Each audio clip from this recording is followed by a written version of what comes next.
Now, prediction markets are online spaces that allow users to place bets on the likelihood of life events. So right now, for example, you could bet on, will there be a Russia-Ukraine ceasefire in 2025? Or how many times will Elon Musk tweet in November? Or who will win the current Chiefs and Cowboys game? So for more on exactly what these predictive markets are and whether they are legal in Canada, Mark Ting is with us today. Mark, of course, is our guide to personal finance and a partner with Foundation Wealth. Mark, hello there. Hi. So how do prediction markets work? So it's kind of like what you explained. I mean, you can bet on these whole bunch of different events. So they started off mostly doing your traditional betting, like sports betting.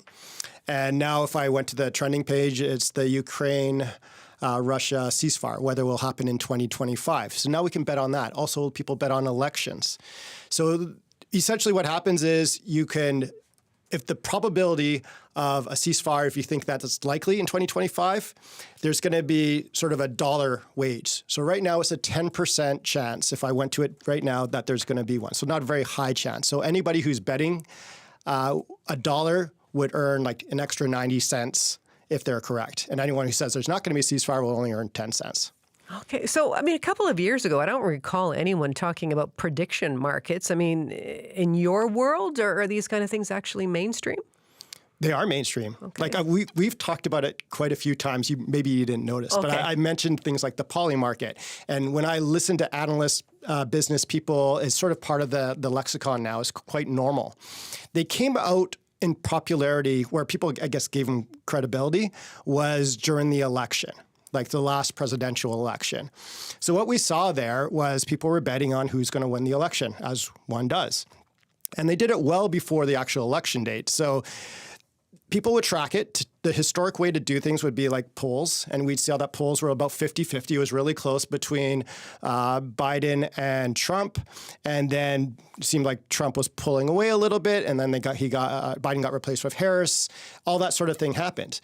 But the polls and the poly markets were telling two very distinct and different stories.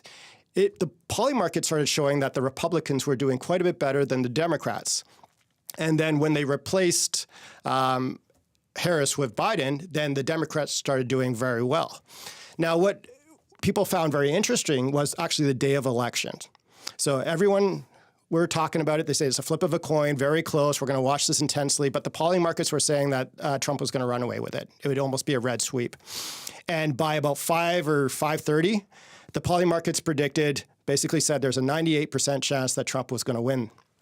And where the polls weren't even close to that, or there's still results coming in for another couple hours. So I remember sitting there with my daughter, and my daughter was not a big fan of Trump, and she's like, "No, Kamala's going to get this," and I'm like, "Look, like I hate to be the bearer of bad news, but this says that she's not, and Trump's going to win, and it's already decided, and you just got to wait it out." She waited it out for another couple hours, but the poly market had already predicted hours in advance. Okay, poly market, prediction market, isn't this just another name for a gambling site? Kind of, yeah. But it's different because what we're gambling on. And it's different because its predictive powers were so good. For example, after it was done, they reverse engineered all sort of like the waves that the poly market predicted how it would happen with with that election. And pollsters do the same thing. The pollsters would look at what they did right, what they did wrong, and the pollsters would sort of assess blame. Oh, this didn't happen. We got the wrong results because of this variables. But the poly market is real time right now. People are betting with their money, so they're doing what they're saying, and they got it right. And since then, there's been lots of examples where the poll said one thing or the expectation was one thing, and the poly market said something completely different, and the poly market ended up being right. So in your job, Mark, as a portfolio manager, then, I mean, how much are these poly markets, prediction markets, incorporated into your workload? Not a lot, but I do look at them for certain things.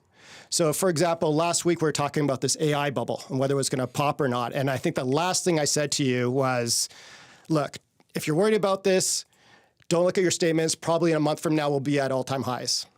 No, I just didn't say that because I thought and I wish that would happen. I mean, I did wish that about. And by the way, it did happen. It's already happened. A week later, it only took a week. But we're at all-time highs again. But one of the things I did look at is I knew that AI is highly correlated with lower interest rates. And one of the main reasons we saw sort of a slump in AI or tech stocks was because the possibility of an interest rate cut in America was going down. So the poly market at that day showed like a 30% chance that interest rates would be cut in America. And I started seeing that it was trending higher.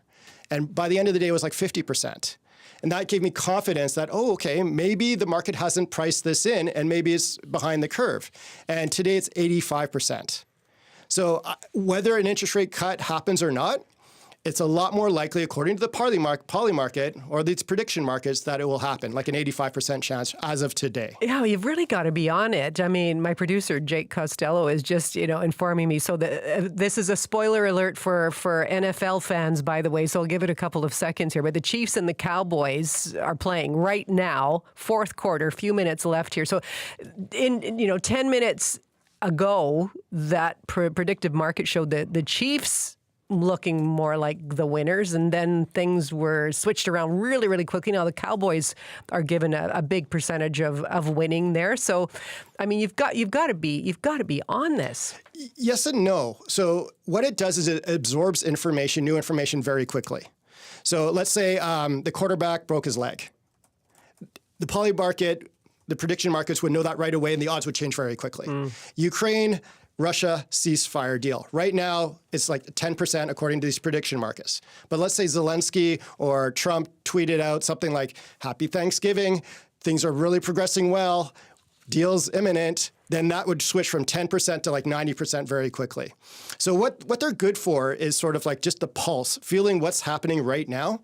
But like you said, they can change with any new piece of information. Yeah, well, and they do swing. What about everyday Canadians using these types of predictive markets for financial and for non-financial insight? So financial, I would say Canada, there's not a lot of information on these predictive markets in Canada. And I guess the caveat I would say is you can look at the poly markets or these predictive markets about Canadian interest rates, but there's not a lot of betting going on. So what that means is I would not trust that at all, because one person could make a big bet and sway those odds. So for America, yeah, they're usually $140 million or $43 million, and that's sort of what you want. You need something that's heavily betted on, so you get all these different opinions. Now, where the average Canadian can look at it is America does influence Canada. So let's say you had a mortgage and you're worried about going variable or fixed, and you want to sort of see where interest rates are today and what's going on. Well, why not look at the poly market? I'm not saying you bet. You just look at sort of what it's inferring. The other thing is, let's say you're limited with time, but you're still interested. And I'm interested in the Ukraine-Russia ceasefire. And I see some headlines that Trump says he wants this done by Thanksgiving, which I think was a real headline. Didn't happen. And then other people were saying this, okay, it is imminent. And then you're like, okay, this is great. And then you go to the poly market, and it says 10%. And I would trust the 10% headline, because that's where people are actually using their money and they're betting, as opposed to just politicians talking. Well, again, since these prediction markets are essentially gambling, as you can be, are they even legal to use in Canada? So there's various different prediction markets. I'm sure some of them are allowed. The main ones, with the poly market, for example, I know certain provinces said no, like Ontario. You could probably do it in British Columbia, but I would still say it's very much a gray area. Wow. Okay, Mark, thank you very much. That's Mark Ting. He's our guide to personal finance and a partner at Foundation Wealth. He's joining us every Thursday afternoon here at On the Coast.